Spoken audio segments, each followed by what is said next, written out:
Okay, first thing I want to look at is some graphs. Let's do f of x equals x squared. Let's say g of x is x cubed. And let's say h of x is absolute value of x. Okay? Going over 8.1. Function. So here's what I want you guys to do. I want you to sketch each of these graphs and then tell me the domain and range. And I'll do it with you. All right? So the easiest way to sketch a graph is to do what? Pick points. Great. I love it. Let's pick some points. X and f of x. How about 0, -1, +1, -2, +2? Let's start with that. Okay? Remember function notation. I'm plugging in 0 into this machine. I'm squaring 0. 0 squared is? If I square -1, I get? If I square +1, -2, +2. If I do another point, -3 and +3, what are you going to get? 9 and 9. Okay. So graph that real fast, and hopefully everybody should get a parabola, because this is a parabola. And then when you have it graphed, I'll just do a little small sketch here. Then we can take a look at something that we talked about last week, which is domain and range. Okay? So here's my rough sketch. I didn't really label these points, but you easily could, right? 0, 0, 1, 1, 1, 1, 4, 4, blah, blah, blah. But what I want to know after you graph it is what's the D and what's the R, what's the domain and what's the range. What's the domain and range of this picture? As it goes up, it moves out. Domain is all reals, and can you put that in interval notation for me? -infinity to +infinity. It covers every x value. Does every y value get covered in this picture? No. Only from where to where? Only the positive ones, including 0. So again, working on our interval notation, 0 to infinity. You say y is greater than equal to 0? Yes.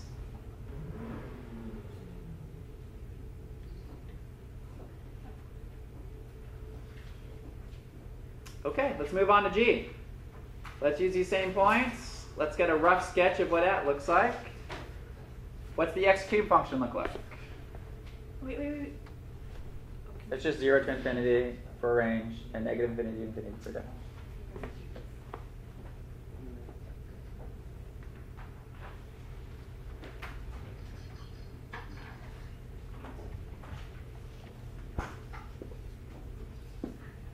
X and g of x, if you put in 0, you get 0. If you put in 1, you get? What happens if you put in -1? -1. +2, you get 2 times 2 times 2. If you put in -2, you get -8. -2 times -2 is +4, but +4 times -2 goes back to -8. Okay? What does the cubic function look like if I graph these? 0, 0, 1, 1, 1, -1, 2, 8, 2, -8. It's this guy. Okay? What's the name of The cubic. X cubed, yeah. Cubic function. But again, don't freak out. If I had no idea what this looked like, what do? I just do a table of values, right? And then start plotting it. This can always save you. All right? Now, what's the domain and range of this? This one's pretty easy. What's the domain? What x values get used? All of them. What y values get used? All of them. Okay? So the domain and range of this function is all real numbers. So some of your homework problems, it's going to be great to know what the cubic function looks like, but then they might add to it. They might do x cubed plus 2, right? And then so see what happens when you put in a table of values for that. Yes? Why do we call it domain and range? Why can't we just say the x's and the y's? That's just the name of it. Yeah, I don't know. Yeah. Domain and range. I think because it's not necessarily just going to be a graph for functions, right? We could have a different type of machine that's not graphable, and so we still want to know what we're putting in there is the domain, and what's coming out is the range.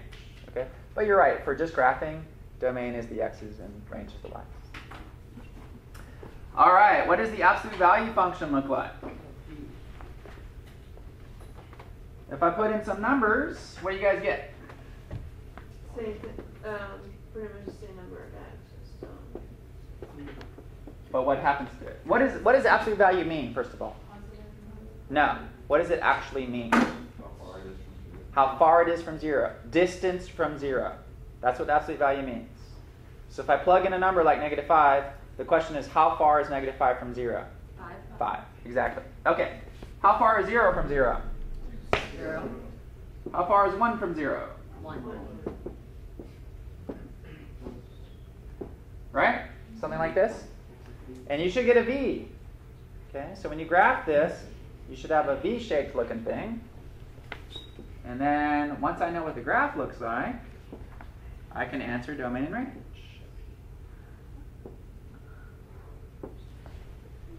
Can you just look at that and tell me the domain? All real numbers. Every x value is going to get used in graphing that. Does every y value get used? No, nothing down here does, right? So what's the range here? 0 to infinity. Very similar to the parabola that we just did. Okay? Okay, now in the homework, they're going to play with some of these. All right? So you know what the basic graph looks like, but then they might say absolute value of x minus 3. Okay? And that's going to change these numbers, and then you're going to have your v's drop down a little bit, or it might be moved left and right, or it might be flipped. Yes? Is there a bracket by for the 0 for the range? Yes, because you're including 0. Great, that's true. All right, then after you guys get through that stuff, they're going to start playing with these functions. So, a couple of things. Let's say f of x is 2x, and let's say g of x is x squared plus 1. Okay? Then they can ask you a bunch of things. They could ask f plus g of x. They could ask f minus g of x. They could ask f times g of x.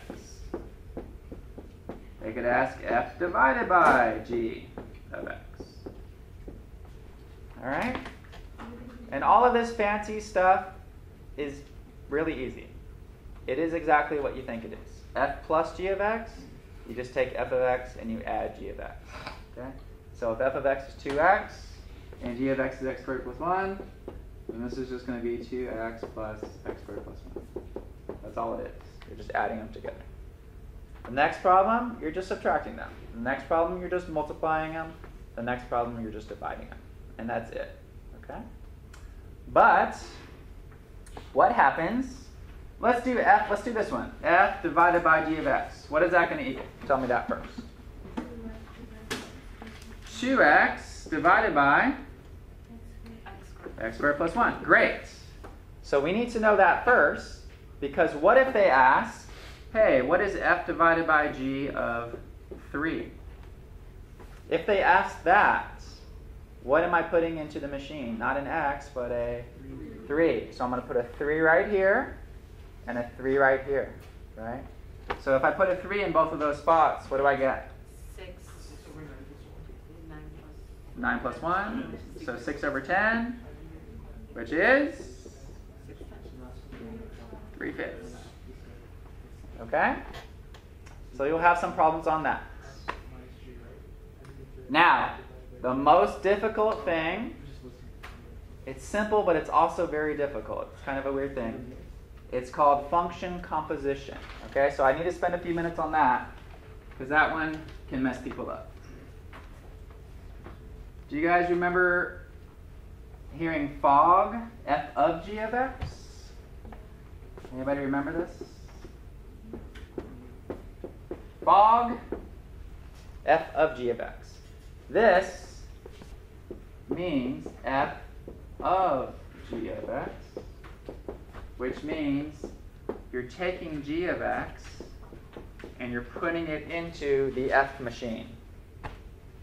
Okay? Goff, g of f of x, means g of f of x, means you're taking f and you're putting it into the g machine. This can be really, really confusing. So let's take our time and figure out what this means. Okay? So first of all, just write that. This is said this way, f of g of x. And the meaning behind it is you're going to put g into the f function. Okay? So maybe I'll put an arrow. It's like I'm putting g into the f function. This means, or the way you vocalize it is g of f of x, and you're putting f into the g function. You're putting f into the g machine. Okay? This is called function composition. Okay. Let's do... No. Oh, I'm so sorry. Must be writing really fast today. Yeah, you're going too fast for us. Okay, let me know when you have that down, and let's do an example.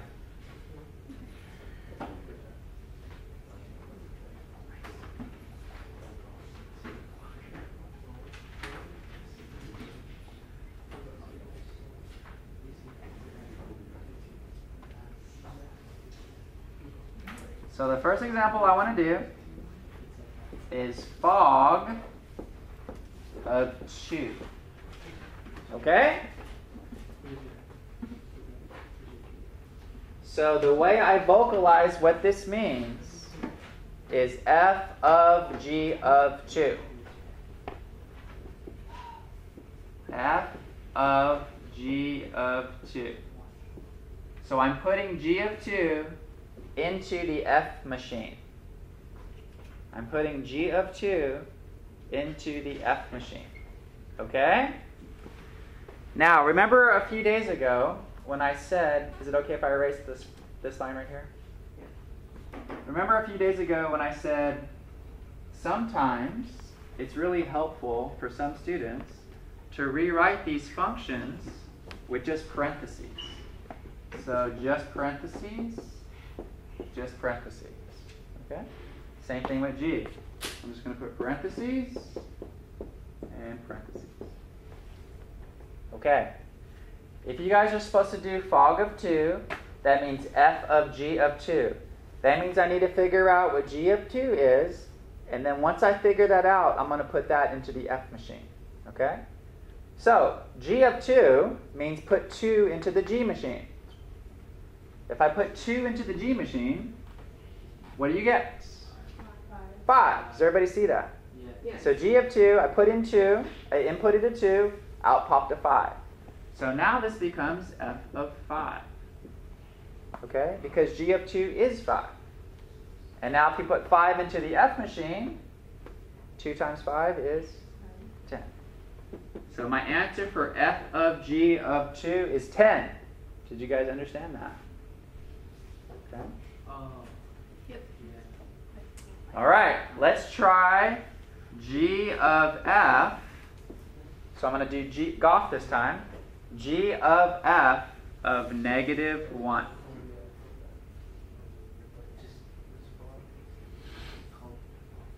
Okay, vocalize this. G of f of negative 1. I need to figure out what f of negative 1 is. So I got to put negative 1 into the f machine. So if I put negative 1 into the f machine, what do you get? Negative 2. Does everybody see that? Putting negative 1 into the f machine gives you negative 2. So now I need to figure out what g of negative 2 is. So I'm going to put negative 2 into the g machine. And if you put negative 2 into the g machine, you get 5. Okay? All right, I'm going to ask one more question, and hopefully I don't blow your mind. Yes? Isn't a negative by itself equal to positive? Yes. So negative 2 times negative 2 is positive 4, and 4 plus 1 is 5. So what you said is correct, yes. Oh, okay, my bad. I'm wrong. Okay. It's wrong. Yes? Wait, so where you plug G to F. Right. Okay. Yes. Okay, if we can do this one last problem, then I will be happy. All right. Can you tell me what f of g of a is? Fog of a. I'll give you a minute.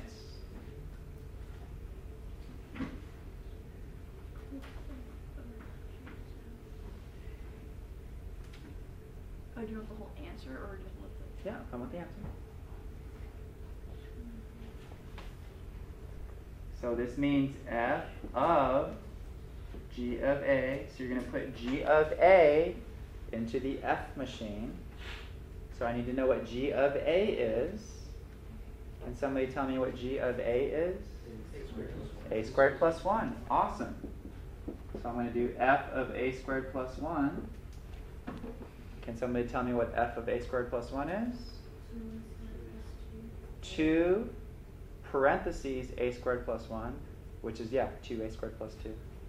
So if you got 2a squared plus 2, Would it be cubed since you're times since it's 2 cubed plus 1?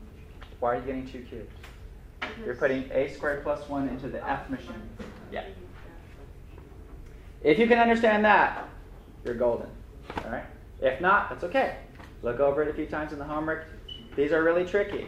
All right? So take your time with these. Do we have to write it like that, or can I just input the G into the, like, the expert Yeah, I mean, whatever's easiest for you. What I typically do is I rewrite these with just open parentheses. And so if I want to do g of a, I'm putting an a here. Great. G of a is a squared plus 1. F of a squared plus 1, I put a squared plus 1 here, a squared plus 1 here. So 2 times a squared plus 1 is 2a squared plus 2. That's it. Oh, you put, okay. Yeah. You're just plugging one into the other machine. Again, look at it as machines. You're putting something in the machine, and it pops something out.